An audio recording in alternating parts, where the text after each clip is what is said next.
नमस्कार साथियों, मैं सीमा गुप्ता आज आप सभी के बीच जियोग्राफी टास्क क्लासेस में अत्यंत ही महत्वपूर्ण 3 टॉपिक पर टास्क क्लासेस को लाई हूँ। और आज की क्लासेस को यदि आप अटेंड करते हैं, एग्जीक्यूट करते हैं टास्क को, तो निश्चित रूप से साथियों जियोग्राफी के प्रति आपकी जो तैयारी का जो चरण है वो एक नवीन दिशा की ओर अग्रसित होगी। तो आज का जो पहला टॉपिक है वो है महासागरीय जल की सतह पर तापमान का वितरण। जी हाँ, आज का जो टॉपिक है वो है महासागरीय जल की सतह पर तापमान का वितरण। और आज आपको अध्ययन कैसे करना है इसके संबंध में थोड़ा इंटरेस्टिंग आपको तरीका मैं बताने वाली हूँ। यदि इस तरीके को आप इम्प्लीमेंट करते हैं तो निश्चित रूप से साथियों आप सभी एक चरण में आगे बढ़ेंगे, अर्थात प्रारंभिक परीक्षा, मुख्य परीक्षा में किसी भी प्रकार से क्वेश्चन पूछा जाए आप सभी इसे हल कर सकते हैं। तो देखिए कैसे। साथियों पहला जो टॉपिक है वो है महासागरीय जल की सतह का तापमान का वितरण। क्वेश्चन हमेशा इस टॉपिक से 2 से 3 साल के बीच में अवश्य एक क्वेश्चन पूछ ही लिया जाता है। और जब इस टॉपिक पे आपका क्लियर थिंकिंग होगा, ठीक, अर्थात कॉन्सेप्ट आपका क्लियर होगा, तो इस टॉपिक के सहारे आप कई अन्य ज्योग्राफी से संबंधित प्रश्न को भी आप सही करने की क्षमता को डेवलप करते हैं। तो आज का टॉपिक काफ़ी महत्वपूर्ण है क्योंकि डायरेक्ट भी क्वेश्चन इस टॉपिक से पूछा जाता है और इनडायरेक्ट तो कई क्वेश्चन पूछा जाता है।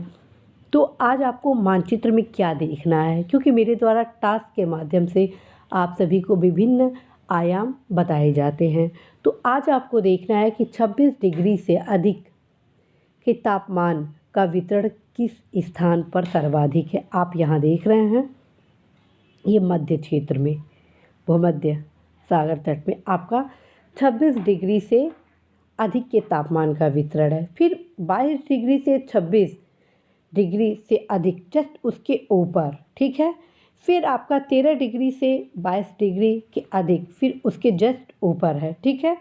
फिर ऐसे 9 डिग्री से 13 डिग्री और फिर 0 से 9 डिग्री और सबसे कम आप सबसे ऊपर यहाँ टुंड्रा यहाँ पर आप देख रहे हैं, ठीक। तो आज आपको क्या देखना है मैप में, अब ये सुने। पहले तो आप तापमान का वितरण देखेंगे कि कहाँ पर सर्वाधिक तापमान है और कैसे धीरे धीरे कम होते जा रहा है और कहाँ पर सर्वाधिक कम तापमान है, ठीक।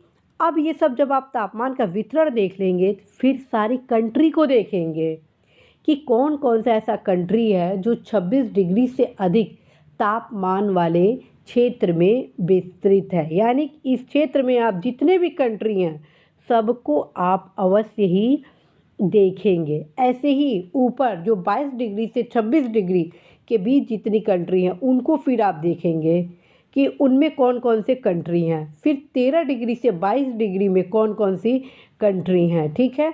ऐसे ही आप 9 डिग्री से 13 डिग्री के बीच वाले कंट्री को सारा देखेंगे और सबसे ऊपर कौन कौन से कंट्री है, कौन कौन से आपके सबसे कम तापमान वाले क्षेत्र में आते हैं, कौन कौन सा द्वीप आता है। ऐसे ही साथियों आप दक्षिण के तरफ भी इस क्रम को देखेंगे। साथियों ये टॉपिक काफ़ी इंटरेस्टिंग है क्योंकि ये ध्यान रखिए सर्वाधिक जनसंख्या किस तापमान वाले क्षेत्र में मिलता है, ये सब कुछ आपके इस टॉपिक से ही क्लियर होगा जो कि मैं आगे आप सभी को बताऊंगी। तो आज आप मानचित्र में अवश्य देखेंगे।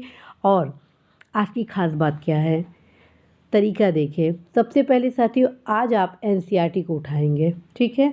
एनसीईआरटी से ये तापमान से संबंधित जो भी सिद्धांत दिए गए हैं, विश्लेषण दिए गए हैं, फैक्ट दिए गए, उसको आप पढ़ेंगे। उसके बाद आप क्या करेंगे, पॉलिटिकल मैप को भी उठाएंगे और फिजिकल मैप को भी उठाएंगे। वाल मैप के बारे में बात कर रही हूँ वर्ल्ड का, ठीक है। फिर उन सबको लोकेट जरूर करिएगा कि कौन सा कितने किस किस क्षेत्र में कौन सा तापमान का वितरण है, क्योंकि आने वाले आगे जो कुछ क्लासेस हैं जिसमें मेरे द्वारा आप सभी को खाद्यान्न के संबंध में बताया जाना है, संसाधन के संबंध में बताया जाना है, मानव संसाधन के संबंध में बताया जाना है, तो इस टॉपिक से ही उसको मैं कोरिलेट करने वाली हूँ। तो जब आपका ये कॉन्सेप्ट क्लियर रहेगा तो फिर वहाँ पर आप उन सभी चीज़ों को आप अच्छे से समझ पाएंगे जो आपको बताया जाना है। तो आज आप अवश्य ही एनसीईआरटी से इसको देखिए, मैप से देखिए और टीटी के अथवा ऑक्सफोर्ड मैप से अवश्य इसको देखेंगे। दूसरा जो टॉपिक है आपको वो है महासागरीय कटक।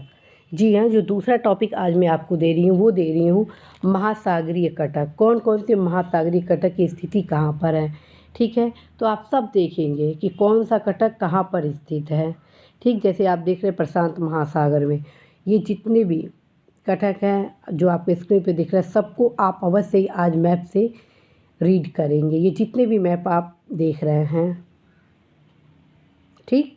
ऐसे ही आप अटलांटिक महासागर में इसको देख रहे हैं, ये सब जितने कटक हैं इसको कंप्लीट करेंगे, क्योंकि कई बार कटक से संबंधित प्रश्न भी एग्ज़ाम में पूछे जाते हैं, ठीक। तो आज आप बस इसको कटक के संबंध में कुछ ज़्यादा नहीं करना है, बस पॉलिटिकल फिजिकल मैप में इन सारे आप कटक को देखेंगे जो आपको दिखाया जा रहा है।